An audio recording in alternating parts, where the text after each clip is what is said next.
मला फार ओळखता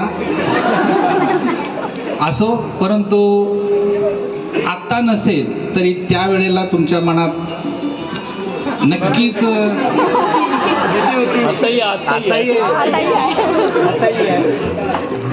नुसती भीतीच नसेल, त्यावेळेला राग सुद्धा येत असेल. बरोबर आहे ना? राग तर फार येत होता त्यावेळेला, फार राग येत होता, परंतु त्याचं आता थोडंसं महत्त्व कळत असेल तुम्हाला की त्यावेळेला हे केल्याचं. परंतु माझी एक तुम्हाला विनंती आहे की जर त्यावेळेला जरी तुमच्या भावना माझ्याकडून दुखावल्या असतील तर त्याच्याबद्दल मी सर्वांची, ज्यांच्या दुखावल्या असतील त्यांची माफी मागतो. नाही, त्यावेळेला नक्कीच दुखावल्या होत्या, मला माहित आहे. बरोबर आहे ना? त्यावेळेला नक्कीच तुमच्या भावना दुखावलेल्या होत्या, पण त्याच्यासाठी त्यावेळेच्या तुम्ही आठवा आणि त्यांची माफी मागतो मी. आत्ताच्या तुमची नाही माफी मागणार मी, कारण आता तुम्हाला ते कळलंय, त्याची समज आलेली आहे.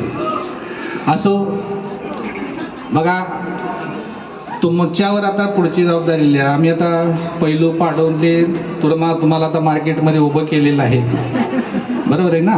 आणि त्याच्यानुसार तुम्हाला मार्केटमध्ये मागणी येते आणि त्या मागणीमध्ये यशस्वी व्हा, जीवनात यशस्वी व्हा आणि सत्याच्या मार्गाने राहा. फक्त सत्य, असत्याच्या मार्गाला कधीही जाऊ नका, की जेणेकरून नाही, माझ्या आता हे विद्यार्थी जाणार नाही ह्याची गॅरंटी आहे मला. म्हणजे आपल्याकडे कोणीतरी बोट दाखवू नये एवढीच इच्छा असते, आणि आमचाही तोच उद्देश असतो की माझा विद्यार्थी बाहेरच्या मार्केटमध्ये गेल्यानंतर सगळ्यांचे डोळे दिपून टाकणारा असावा.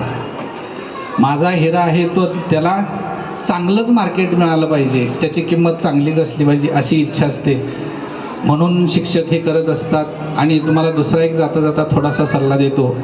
त्यावेळचा काळ वेगळा होता, आताचा काळ फार वेगळा आहे. सोशल मीडियाचं वातावरण फार पसरलंय सगळीकडं. तुम्ही आता पालकत्वाच्या जबाबदारीत असाल. शासनाने शिक्षकांचे हात बरेचसेच बांधलेले आहेत सध्याच्या काळामध्ये. तर खरं तुमची मुलं घडवणं सुद्धा आता तुमच्यावर फार मोठी जबाबदारी आहे असं मला नक्की वाटतं. कारण माझंही आता मी घडवतोय. माझी तुम्ही ज्या वेळेला 9वी-10वीत जसं होतं ना, त्याच अवस्थेत आता माझी सुद्धा एक 9वीत आहे, एक इंजिनिअरिंग करतोय. परंतु ऐकण्याची, कारण ती वेळ, वयच तसं असतं, नो प्रॉब्लेम. त्याचं पण त्यांना आवरणं फार कठीण जातं. तर तुम्ही जीवनात पूर्ण यशस्वी व्हा, खूप खूप उंचावर जावा, अशा उंच शिखरावर जाऊन बसा की आम्हाला तुमच्याकडे पाहताना अभिमान वाटेल. आणि आमची जर आम्ही टोपी घातली असेल तर ती टोपी पडेल. एवढ्या उंच शिखरावर जाऊन बसा. धन्यवाद.